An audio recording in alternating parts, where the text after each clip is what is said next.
বাংলার ভোট, তাই কি উদার কেন্দ্রীয় অর্থমন্ত্রী? বাজেটে রাজ্যের ভাগ্যে ঠিক কী কী জুটল তিনি আরও জানিয়েছেন, কারণ দীর্ঘ এই বাজেটে বেশ কিছু গুরুত্বপূর্ণ পদক্ষেপ রয়েছে। আরও যে বিষয়গুলো তুলে ধরা হয়েছে, যে দুর্গাপুরে শিল্প করিডোর গড়ে তোলার যে প্রস্তাব, বাংলার জন্য আরও একটি বড় ঘোষণা। কেন্দ্রীয় অর্থমন্ত্রী যে বাজেট পেশ করেছে, বাংলাকে যা দেওয়ার চেষ্টা করেছে, তাতে কি সত্যি বাংলার পরিকাঠামোগত কোনো উন্নয়ন হবে? রবিবাসরীয়তে কেন্দ্রীয় বাজেট পেশ করলেন কেন্দ্রীয় অর্থমন্ত্রী নির্মলা সীতারামন। 2025-এ বিহার নির্বাচনকে কেন্দ্র করে কেন্দ্রীয় বাজেট ছিল চোখে পড়ার মতন, কিন্তু 26-এ বাংলায় নির্বাচন, এবং সেই বাংলায় নির্বাচনকে কেন্দ্র করেই উদার অর্থনীতিতে দিকে চোখ দিয়েছে। সারা দেশের মানুষ বাজেটে কি পেল, বাংলায় বা কি পেল, বাংলার খাতে কত টাকা বরাদ্দ হলো? কারণ সামনেই 26-এর নির্বাচন। প্রধানমন্ত্রী নরেন্দ্র মোদী থেকে কেন্দ্রীয় স্বরাষ্ট্রমন্ত্রী থেকে বিজেপির সর্বভারতীয় সভাপতি ইতিমধ্যেই বাংলা ঘুরে গিয়েছেন। তারই মধ্যে কেন্দ্রীয় বাজেট পেশ হলো।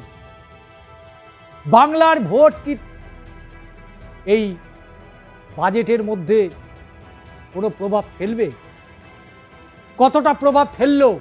কিসের দাম কমলো, কিসের দামই বা বাড়লো? কোথায় কোথায় নজর দিলেন কেন্দ্রীয় অর্থমন্ত্রী? আজকের দাদা দিদির রাজনীতিতে সার্বিকভাবে বাজেট বিশ্লেষণ আমরা করব, এবং কিভাবে পেশ করা হলো, কোন কোন জায়গায় বাংলা আজও বঞ্চিত রয়ে গেল, বিহার পেল, বাংলা কেন পেল না, এই বিষয়গুলোকে নিয়েই আজকের এই আলোচনা এবং বিশ্লেষণ। বাংলার ভোট, তাই কি উদার কেন্দ্রীয় অর্থমন্ত্রী? নতুন আয়কর আইন চালু 1 এপ্রিল থেকে। বিশেষ ক্ষেত্রে বাড়ল রিটার্ন দাখিলের সময়। বাজেটে রাজ্যের ভাগ্যে ঠিক কী কী জুটল, কী কী জুটেছে? ভোটের আগে বাজেটের 25-এর কেন্দ্রে ঢালাও উপহার পেয়েছিল বিহার। রবিবার পশ্চিমবঙ্গ কি তেমন কিছু পাবে? পেলে কি পেল? ধস নেমেছে এদিকে শেয়ার বাজারে। সোনার দাম ঊর্ধ্বমুখী থেকে নিম্নমুখী, রূপোর দামেও ঠিক একই। গত বছর ছিল বিহারের নির্বাচন, তাই বিহারকে কেন্দ্র করে কেন্দ্রীয় বাজেটের প্রতিশ্রুতির বান ডেকেছিল। এবার পশ্চিমবঙ্গে বিধানসভা নির্বাচন, কিন্তু প্রশ্ন উঠছে, ভোটমুখী পশ্চিমবঙ্গ ঘিরে এবার কি বিহারের মতোই প্রতিশ্রুতির বন্যা বইয়ে দেবে?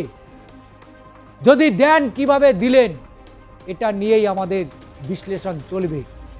আয়করে ছাড়ের পরে এবার শেয়ার বাজার থেকে আয়ের কর ছাড় দেওয়া হয়েছে।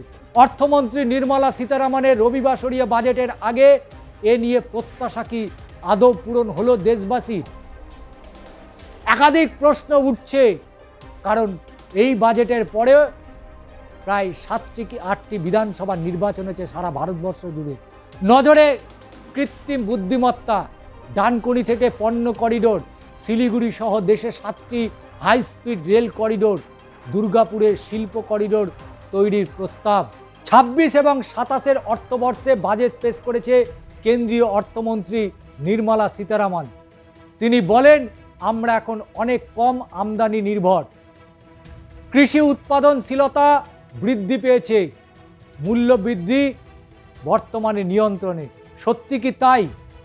প্রত্যেকেই তো হাটে বাজারে যান। 1 এপ্রিল থেকে চালু হতে চলেছে নতুন আয়কর আইন। বাজেট পেশের সময় জানিয়ে দিয়েছিলেন কেন্দ্রীয় অর্থমন্ত্রী, নতুন আয়কর আইনে 31শে জুলাই পর্যন্ত আয়কর রিটার্ন দাখিল করা যাবে। অডিট হয়নি এমন ব্যবসায়িক মামলা বা ট্রাস্টের ক্ষেত্রে 31শে আগস্ট পর্যন্ত রিটার্ন দাখিল করার সুযোগ দিয়েছে। নতুন নিয়মে সামান্য টাকা জমা দিয়ে আয়কর রিটার্ন সংশোধনের সুযোগ থাকছে। এছাড়াও রিটার্ন জমার সময়সীমা বৃদ্ধি করেছেন জওহরলাল নেহরু বিশ্ববিদ্যালয়ের প্রাক্তনী। আয়করে ছোটোখাটো ফাঁকিতে আর জেল নয়, অতিরিক্ত 10% জরিমানার প্রস্তাব দেওয়া হয়েছে 2026-এর এই 1 ফেব্রুয়ারির বাজেটে। সারা দেশে 5টি বিশ্ববিদ্যালয় টাউনশিপ তৈরি হবে বলে জানিয়েছেন অর্থমন্ত্রী। এর মধ্যে থাকবে গবেষণা কেন্দ্র। 26 সালের কেন্দ্রীয় বাজেটে আগামী দশকে ক্রীড়ার ক্ষেত্রে রূপান্তরের জন্য খেলো ইন্ডিয়া প্রকল্প চালু করার প্রস্তাব রয়েছে এই বাজেটে। মহিলা উদ্যোক্তাদের সহায়তা করার জন্য প্রকল্প চালু করা হবে। লাখপতি দিদি কর্মসূচির সাফল্যের পর সরকার এবার মহিলাদের ঋণ নির্ভর জীবিকা থেকে উদ্যোগী হিসাবে পরিচিতি দিতে এই সিদ্ধান্ত নিয়েছে বলেও জানিয়েছেন অর্থমন্ত্রী নির্মলা সীতারামন। দুর্গাপুরে শিল্প করিডোর গড়ে তোলার প্রস্তাব বাংলার জন্য আরও একটি বড় ঘোষণা, এমনটাও মনে করা হচ্ছে। কারণ দুর্গাপুরের শিল্প করিডোর গড়ে তোলার প্রস্তাবের কথা ঘোষণা করলেন কেন্দ্রীয় অর্থমন্ত্রী। পাশাপাশি থাকছে ডানকুনি থেকে কার্গো ফ্রেট করিডোর, অর্থাৎ আরও একটি বাংলার জন্য বড় ঘোষণা। তৈরি হবে পণ্য পরিবহনের বিশেষ করিডোর। একই করিডোর তৈরি হবে সুরাতেও। 7টি হাই স্পিড রেল করিডোর তৈরি করা হবে, যার মধ্যে একটি হবে উত্তরবঙ্গের শিলিগুড়িতে। 10 বছরে প্রায় 25 কোটি মানুষ বহুমাত্রিক দরিদ্র থেকে বেরিয়ে এসেছেন, দাবি করেছেন অর্থমন্ত্রী। এবং তার পাশাপাশি অর্থমন্ত্রী আরও জানিয়েছেন শিক্ষা থেকে কর্মসংস্থানের একটি উচ্চ ক্ষমতা সম্পন্ন স্থায়ী কমিটি গঠনের পরিকল্পনা করছে সরকার। এই কমিটি পরিষেবার ক্ষেত্রে বুদ্ধির সম্ভাবনাকে সর্বতোভাবে অগ্রাধিকার দেবে এবং পরিষেবা খাতে কৃত্রিম বুদ্ধিমত্তার মতো নতুন প্রযুক্তির প্রভাব পর্যালোচনা করা হবে।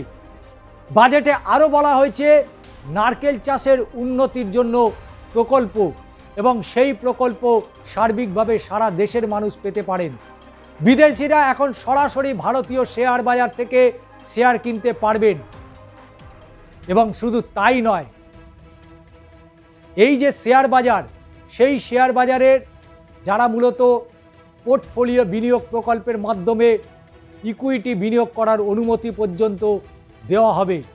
ব্যক্তিগত সীমা 5% থেকে বাড়িয়ে 10% করার প্রস্তাব দেওয়া হয়েছে, এবং যেখানে এই ধরনের সমস্ত বিনিয়োগকারীদের জন্য সম্মিলিত সীমা 10% থেকে বাড়িয়ে 24% করার প্রস্তাব দেওয়া হয়েছে।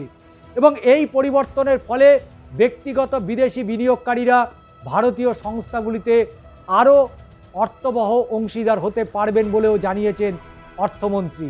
তিনি আরও জানিয়েছেন, কারণ দীর্ঘ এই বাজেটে বেশ কিছু গুরুত্বপূর্ণ পদক্ষেপ রয়েছে, তবে বাংলার জন্য আর কি রয়েছে সে বিষয়টা আমরা তুলে ধরব। নতুন আয়কর আইনে, অর্থাৎ 1 এপ্রিল থেকে চালু হতে চলেছে নতুন আয়কর আইন।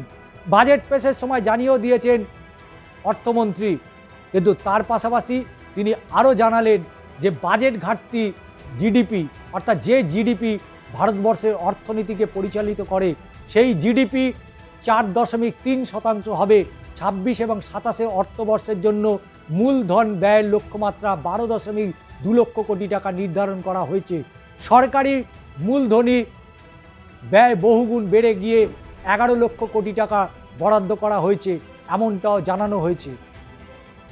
তার পাশাপাশি আরও যে বিষয়গুলো তুলে ধরা হয়েছে, যে দুর্গাপুরে শিল্প করিডোর গড়ে তোলার যে প্রস্তাব বাংলার জন্য আরও একটি বড় ঘোষণা। এবং বিভিন্নভাবে তিনি যেটা বলার চেষ্টা করেছেন, সার্বিকভাবে সারা দেশের মানুষের কথা মাথায় রেখে তিনি যেটা জানিয়েছেন, 10 বছরে প্রায় 25 কোটি মানুষের বহুমাত্রিক দরিদ্র থেকে বেরিয়ে আসতে তারা পেরেছেন।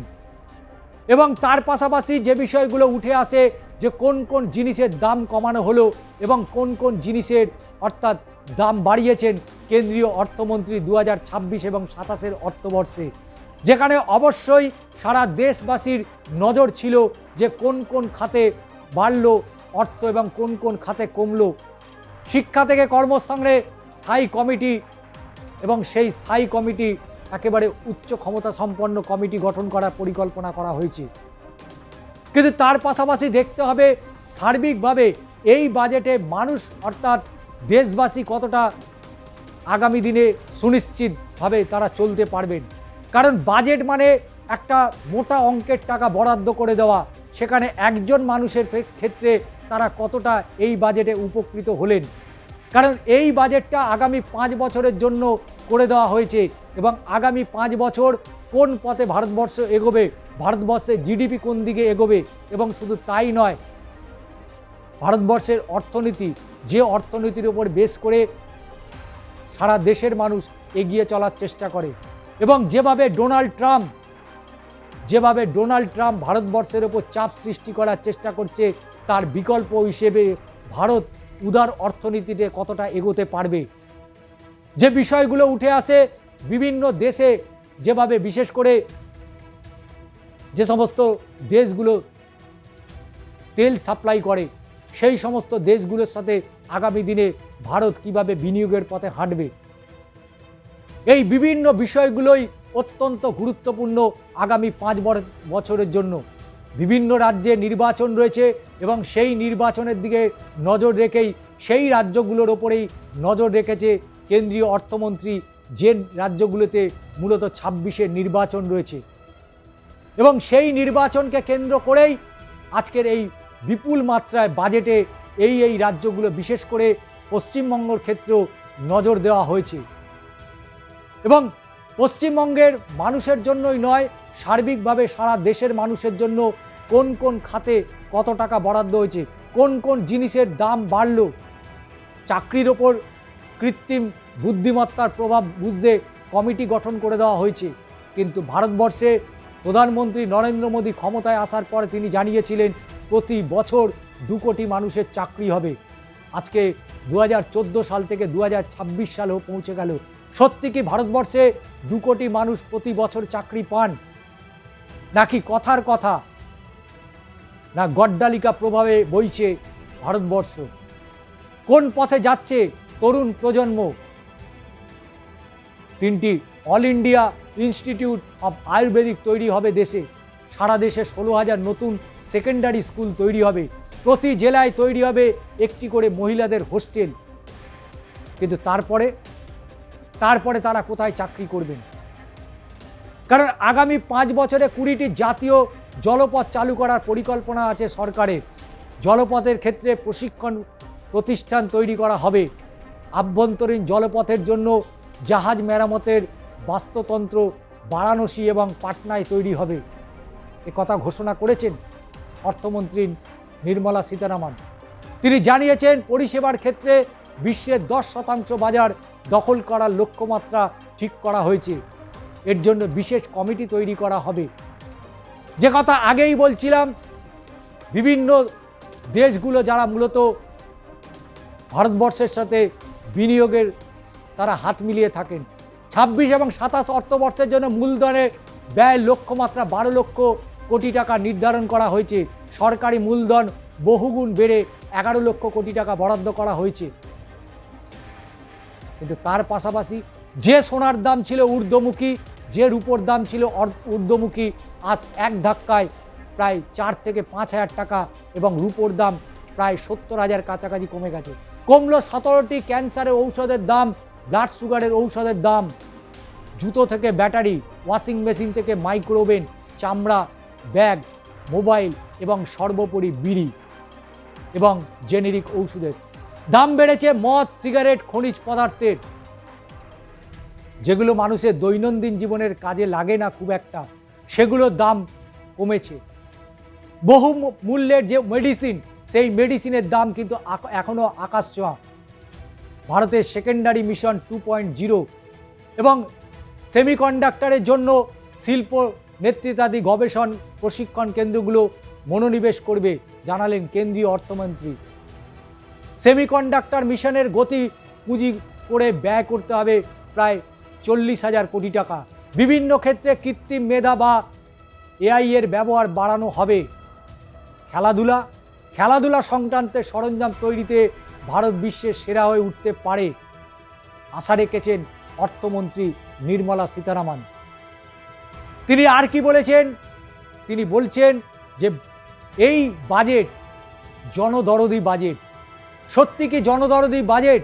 কারণ ক্ষুদ্র শিল্প, সেই ক্ষুদ্র শিল্পোদ্যোগীগুলিতে অসহায় এবং যেভাবে তারা অর্থের জন্য পিছিয়ে পড়ছে, তাদেরকে স্বনির্ভর ভারতের তহবিলে 200 কোটি টাকা বরাদ্দ করা হয়েছে। বিকাশিত ভারতের জন্য ব্যাংক সংক্রান্ত উচ্চ স্তরের কমিটি পর্যন্ত তৈরি করে দেওয়া হয়েছে। খনিতে জোর দেওয়ার সিদ্ধান্ত নেওয়া হয়েছে।